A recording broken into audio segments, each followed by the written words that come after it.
प्यारे बच्चों, आज की इस वीडियो में हम बहुत ही प्यारा टॉपिक और बहुत ही ज्यादा इंपॉर्टेंट टॉपिक को डिस्कस करने जा रहे हैं।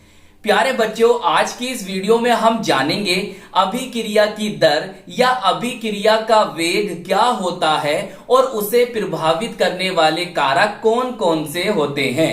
प्यारे बच्चों, हमने इसको बहुत ही सरल शब्दों में, बहुत ही आसान शब्दों में यहां पर लिखा है। आपको बिल्कुल भी रटना नहीं पड़ेगा, आपको ये टॉपिक एकदम समझ में आ जाएगा और आपके दिमाग में छप जाएगा। तो चलिए फिर कॉपी और पेन निकाल लीजिए और समझते हैं।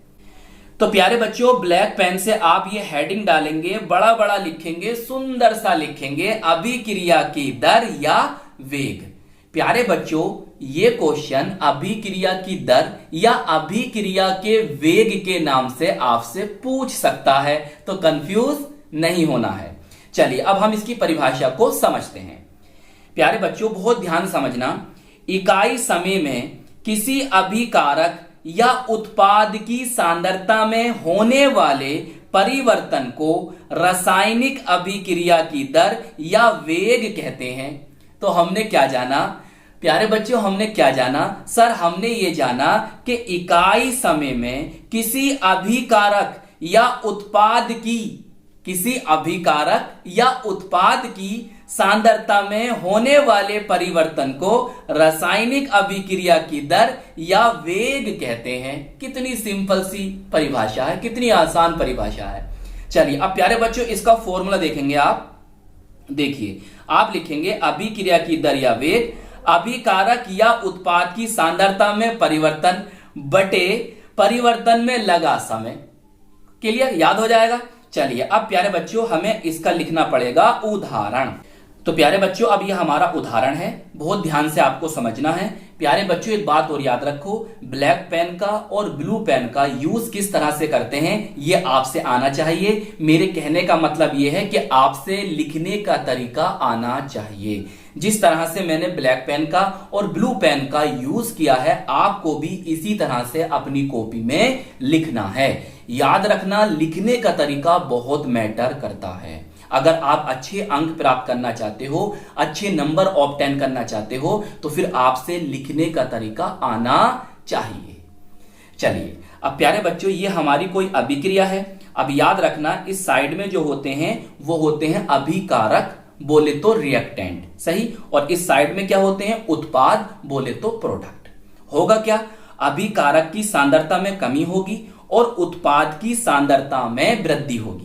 जब तो अभिक्रिया आगे जाएगी, जब तो आपको अभिकारक से उत्पाद मिलेगा। भाई, अभिकारक की सांद्रता में कमी होगी और उत्पाद की सांद्रता में वृद्धि होगी, सही। फिर अभिक्रिया आपकी कहां जाएगी? फॉरवर्ड जाएगी, आगे जाएगी और आपको उत्पाद प्राप्त हो जाएगा। इतनी बात समझ में आई? अब देखिए आपको कैसे लिखना है।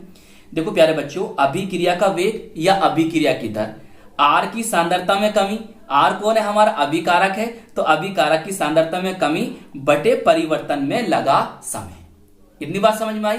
आप इसे ऐसा भी लिख सकते हो भाई अभिक्रिया का वेग या अभिक्रिया की दर को हम लिख सकते हैं स्मॉल आर से, स्मॉल आर से बराबर अब यहां लिख देंगे। देखो माइनस क्यों लगाया? क्योंकि प्यारे बच्चों कमी हो रही है, इसलिए माइनस लगाया है, सही है। डी, और ये हो गई आपके अभिकारक की सांद्रता बटे डी टी, सही। अच्छा इधर आओ। अब देखो अभिक्रिया का वेग या अभिक्रिया की दर, पी कौन है आपका? सर पी है हमारा उत्पाद, तो उत्पाद की सांद्रता में क्या होगी? वृद्धि होगी बटे परिवर्तन में लगा समय, सही। परिवर्तन में लगा समय लिखा मिल सकता है, या लगा समय भी लिखा मिल सकता है, या खाली यहां पर ना समय लिखा हुआ भी मिल सकता है। तो सही, टेंशन नहीं लेना, ये भी हमारा सही है। अब इसे कैसे लिखेंगे? जैसे इसे लिखा है, ये हो गया आपका आर, सही, आर हो गया, और यहां पर क्या हो रही है? वृद्धि हो रही है, तो प्लस लगा दोगे, सही है। फिर डी, और ये आ गई आपके उत्पाद की सांद्रता बटे लगा समय, सही। अच्छा प्यारे बच्चों, एक बात और याद रखो, आपको ना इसके स्थान पर ऐसा भी कहीं कहीं लिखा मिल सकता है, ये भी हमारा बिल्कुल 100% सही है। चाहो तो आप ऐसा भी लिख सकते हो। कैसा? देखिए आर बराबर minus delta R upon delta T, सही है। इसके लिए ऐसा लिख सकते हो।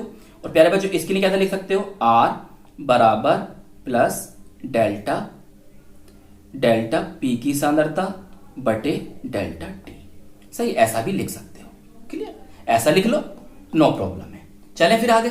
चलिए तो प्यारे बच्चों, अब आप ब्लैक पेन से हेडिंग डालेंगे, सुंदर सा लिखेंगे, बड़ा बड़ा लिखेंगे, अभिक्रिया की दर या वेग को प्रभावित करने वाले कारक। सही, तो ये वाली बात भी लिख देंगे ब्लू पेन से। चलिए अब प्यारे बच्चों, पहला हमारा क्या है उसे समझिए। देखो भाई, ब्लैक पेन से लिखना है अभिकारक की सांद्रता का प्रभाव। अब बहुत ध्यान समझना। देखो, निश्चित ताप पर अभिकारकों की सांद्रता बढ़ने से अभिक्रिया का वेग बढ़ता है। हमने क्या जाना सर? हमने जाना निश्चित ताप पर अभिकारकों की सांद्रता बढ़ने से, अभिकारकों की सांद्रता बढ़ने से अभिक्रिया का वेग बढ़ता है, क्योंकि अभिकारक अणुओं की सांद्रता बढ़ जाने से अणुओं के मध्य टक्करों की कुल संख्या बढ़ जाती है। सही है, समझ में आ गया? अब प्यारे बच्चों, ये जो पूरी बात हमने लिखी है, इस पूरी बात को ना आप केवल इससे याद रख सकते हो। देखो भाई, अभिक्रिया का वेग या अभिक्रिया की जो दर होती है वो अभिकारकों की सांद्रता के समानुपाती होती है।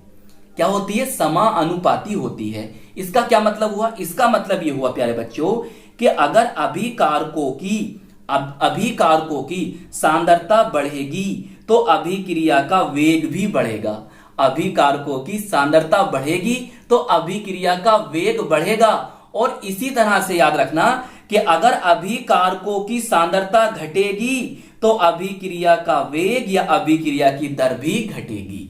बात समझ में आ गई? क्या समझा हमने? सर, हमने ये जाना कि अगर अभिकारकों की सांद्रता बढ़ती है तो अभिक्रिया का वेग बढ़ता है, और अभिकारकों की सांद्रता घटती है तो अभिक्रिया का वेग भी घटता है, क्योंकि अभिक्रिया का वेग या अभिक्रिया की दर अभिकारकों की सांद्रता के समानुपाती होती है। समझ में आ गई बात? चलिए अब प्यारे बच्चों, अब आप ब्लैक पेन से ये लिखेंगे ताप का प्रभाव। बहुत ध्यान समझना। अभिक्रिया का ताप बढ़ाने से अभिक्रिया का वेग बढ़ता है। अभिक्रिया का ताप बढ़ाने से अभिक्रिया का वेग बढ़ता है, क्योंकि ताप वृद्धि से सक्रिय अणुओं की संख्या बढ़ जाती है, जिससे अणुओं के मध्य प्रति सेकंड होने वाली टक्करों की संख्या बढ़ जाती है और अभिक्रिया का वेग बढ़ जाता है। अब प्यारे बच्चों, इस पूरी बात को हमने यहां पर समेट कर लिख दिया इन दो लाइनों में। बस इन्हें आप समझिए और इस पूरी बात को आप लिख सकते हैं। देखो भाई, अभिक्रिया का जो वेग है वो ताप के, टेम्परेचर के क्या है? समानुपाती है। इसका मतलब क्या हुआ? इसका मतलब ये हुआ कि अगर ताप बोले तो टेम्परेचर बढ़ेगा तो अभिक्रिया का वेग भी बढ़ेगा। समझ गए? अगर टेम्परेचर कम होगा तो अभिक्रिया का वेग भी कम होगा। सही। अगर प्यारे बच्चों सक्रिय अणुओं की संख्या बढ़ जाती है, जैसे प्यारे बच्चों अगर हम टेम्परेचर को बढ़ाते हैं तो अणुओं की गतिज ऊर्जा बढ़ जाती है। सही है, मतलब सक्रिय अणुओं की संख्या बढ़ जाती है तो उन अणुओं के मध्य होने वाली टक्करों की संख्या बढ़ जाती है। उन टक्करों से ही तो बनता क्या है? उत्पाद। प्रभावी टक्करों से क्या बनता है? उत्पाद बनता है। तो इसलिए याद रखो कि अगर टक्करों की संख्या बढ़ती है, अणुओं के मध्य टक्करों की संख्या बढ़ती है तो अभिक्रिया का वेग भी बढ़ेगा। बात समझ में आ रही है कि अगर अणुओं के, एक बार और समझ लो कि अगर अणुओं के मध्य टक्करों की संख्या बढ़ती है तो अभिक्रिया का वेग भी क्या होगा? बढ़ेगा। और अगर अणुओं के मध्य टक्करों की संख्या कम होगी तो अभिक्रिया का वेग घटेगा। सही है, तो ये दोनों चीज आपस में क्या है? समानुपाती है। समानुपाती, प्रोपोर्शनल है। तो बताइए, पूरी बात समझ में आ गई? चलिए अब देखो प्यारे बच्चों, हमारा तीसरा पॉइंट है।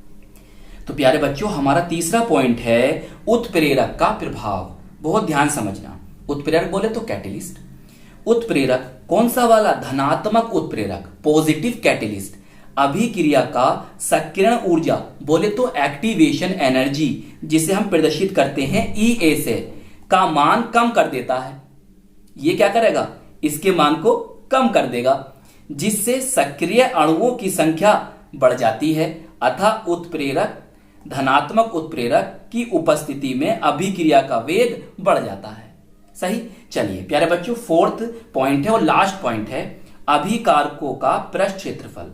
अभिकारक अणुओं का पृष्ठ क्षेत्रफल अधिक होने पर अभिक्रिया का वेग अधिक होता है। तो प्यारे बच्चों, आज की इस वीडियो में हमने क्या जाना कि अभिक्रिया की दर या अभिक्रिया का वेग क्या होता है, उसकी परिभाषा को जाना, उसका उदाहरण देखा और उससे प्रभावित करने वाले कारक को समझा। तो आई होप ये वीडियो आपको पसंद आई होगी। कैसी लगी हमें जरूर बताइएगा और प्यारे बच्चों, इस वीडियो को लाइक कीजिएगा और अपने दोस्तों में शेयर जरूर कीजिएगा और हमारे चैनल को सब्सक्राइब कर लीजिएगा। हम मिलेंगे आपको इसकी नेक्स्ट वीडियो में। जय हिंद, जय भारत।